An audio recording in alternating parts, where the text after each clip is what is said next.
C'était le match qu'il fallait gagner. L'OL s'impose 1-0 lors du 104e derby et reste invaincu à Geoffroy Guichard depuis 18 ans. Car les Lyonnais le savent bien, une victoire à Saint-Etienne qui plus est mieux classée avant le coup d'envoi vaut plus que 3 points. Non, c'est 3 points parce que on ne peut pas en prendre plus, mais c'est vrai que je dis c'est super important. Surtout qu'aujourd'hui c'était mon 300e match, donc je suis content. On apprend encore, on est une petite équipe comme on l'avait dit avant et on va essayer de rebondir. On avait rebondi après le match aller, donc on va essayer de rebondir maintenant. Le seul but de la rencontre est signé Bafé Gomis, hué à son entrée sur le terrain.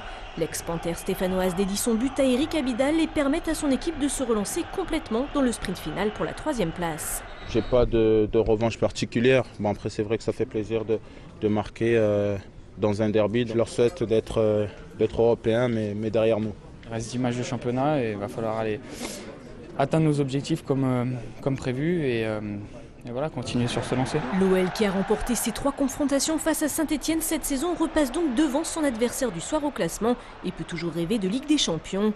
Rassurés en championnat, les Lyonnais peuvent maintenant se concentrer sur le match de mercredi. Il y aura un grand match mercredi à Paris en quart de finale de la Coupe de France et c'est un des matchs avec celui de Saint-Etienne ce soir auquel je tiens le plus. Engagé sur 3 tableaux, Lyon a encore les cartes en main pour terminer sa saison de belle manière. Après la parenthèse Coupe de France, l'OL recevra Sochaux samedi à 19h en Ligue 1.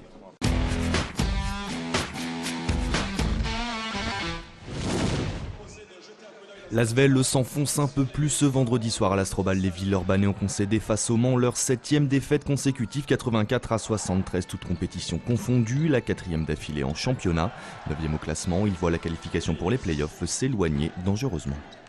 Ouais, une grosse déception au vu surtout de la première mi-temps. On avait fait des efforts de s'écrouler comme ça dans le 3e quart-temps. C'est difficile, c'est pas explicable et ouais, c'est dur encore une fois.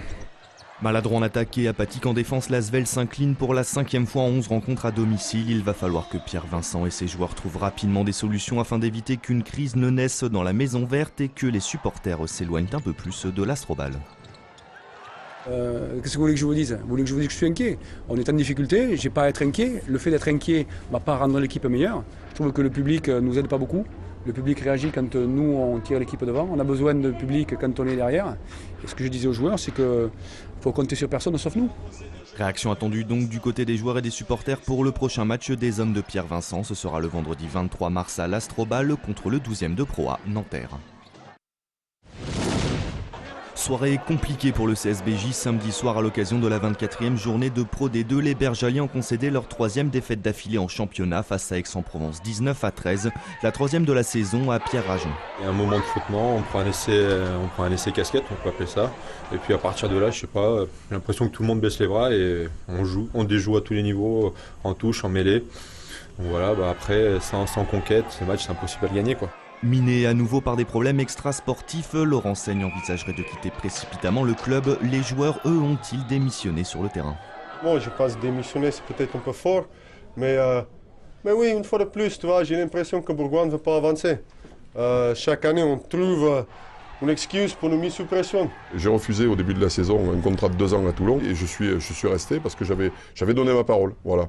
Donc aujourd'hui, c'est pas aujourd'hui qu'on traverse une turbulence que j'ai envie de quitter quoi que ce soit.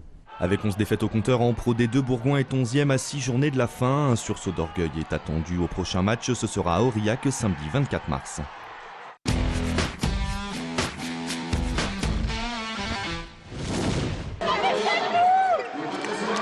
Joie et surtout soulagement pour les handballeuses de la SUL samedi soir à Vaux-en-Velin suite à un petit moment de frayeur. Après avoir mené toute la partie, elles se font rejoindre au score à 10 minutes de la fin du match pour finalement l'emporter de 2 petits points, 35-33. C'est la 3e victoire consécutive pour l'équipe vaudaise, de quoi redonner confiance. C'était important là, surtout qu'on a joué des équipes qui sont en concurrence directement pour le maintien avec nous. Donc Youth, La Motte et puis Angoulême c'est un bonus pour nous parce que c'était une équipe qui est mieux classée que nous. Donc c'est sûr qu'on engrange de la confiance qui est importante pour la suite du championnat. Après un début de saison difficile où de nombreuses joueuses étaient blessées, l'orage est passé et si le maintien n'est pour l'heure pas assuré, il est sur la bonne voie. On y voit beaucoup plus clair. Ce match avait comme objectif principal de maintenir le groupe avec cette dynamique, cette 3e victoire consécutive dont on avait besoin. Et là maintenant, voilà, on s'attend à de bonnes choses à venir. On n'a plus autant de pression que précédemment. Désormais 7e du championnat sur 14 à 12 points devant la Lanterne Rouge. Les Vaudaises devront encore gagner 1 ou 2 matchs sur les 6 restants pour être sereines. Le prochain aura lieu le 31 mars à Abbeville, avant-dernier du championnat. Les autres résultats de ce week-end, le Lyon Basket féminin s'incline lourdement dans les Landes, 86-50. À 3 journées de la fin de saison régulière, les filles de Pierre Bresson sont 12e et devront conserver leurs espoirs de maintien en battant Nice, l'autre promu et Lanterne Rouge, samedi prochain à domicile. En sport boule, l'Accro chute à Gap 21-19 lors de la dernière journée de play-off. Une défaite sans trop de conséquences puisque les Lyonnais terminent 2e et affronteront Saint-Vulbas en finale du championnat de France dans 15 jours. Enfin, le LHC termine la saison régulière en beauté avec une victoire 7-1 sur la patinoire de Toulouse. Les choses sérieuses commenceront samedi prochain avec la réception de Brest pour le premier match des quarts de finale.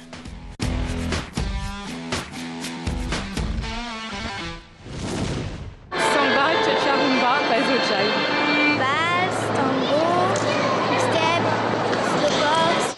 Au 3e trophée vénitien de danse sportive à Saint-Fond ce week-end, il y en avait pour tous les goûts, mais toujours en duo. Sous l'œil des 10 juges et du public, les couples de danseurs ont affiché leur complicité. Au-delà de la compétition, c'est aussi une question de plaisir.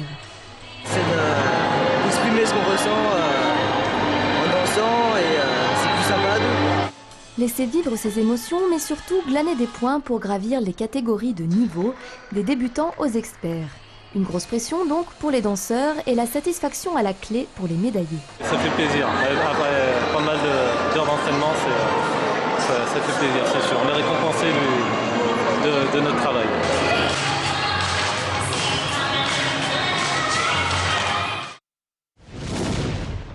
La pluie ne les a pas découragés. Dimanche matin, près de 1000 coureurs ont participé au foulée de Villeurbanne. L'événement fêtait cette année son 20e anniversaire. Le trio de tête a concouru au coude à coude. Il leur a fallu moins d'une demi-heure pour se départager au terme des 10 km du parcours. Ezequiel Nigui-Imana s'impose en 29 minutes 42 secondes. Je suis content de gagner à Villeurbanne.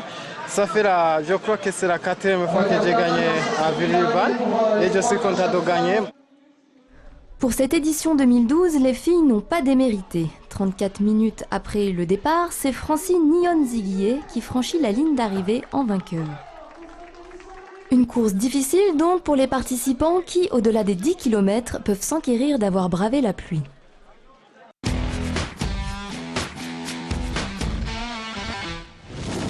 C'est la fin de cette émission. Notez l'adresse mail du Club des Sports. Vous avez maintenant la parole pour le temps additionnel. Une dédicace spéciale à Pascal, notre professeur de danse qui est à Pau et qui nous suit tous les jours. Il est toujours avec nous même s'il est loin. Retrouvez le CSBJ sur TLM.